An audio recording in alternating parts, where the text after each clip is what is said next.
2025 সালের রমজানে মসজিদুল হারাম ও মসজিদে নববীতে তারাবির নামাজ 10 রাকাত পড়ার সিদ্ধান্ত নিয়েছে হারামাইন শরীফাইন কর্তৃপক্ষ। গত 17 ফেব্রুয়ারি দুই পবিত্র মসজিদ বিষয়ক জেনারেল প্রেসিডেন্সির সভাপতি শায়েখ আব্দুর রহমান আস-সুদাইস এই ঘোষণা দেন বলে জানিয়েছেন ইনসাইড দ্য হারামাইন।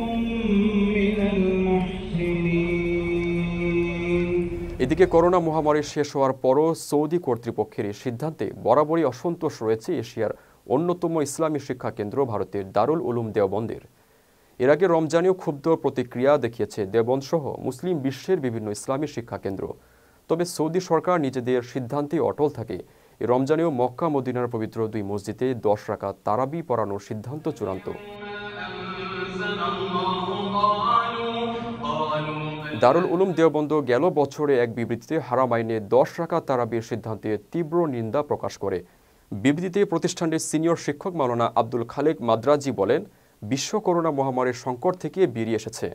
সর্বত্র বিধিনিষেধ তুলে নেওয়া হয়েছে, এমনকি সৌদি আরবেও করোনার সমস্ত বিধিনিষেধ তুলে নেওয়া হয়েছে।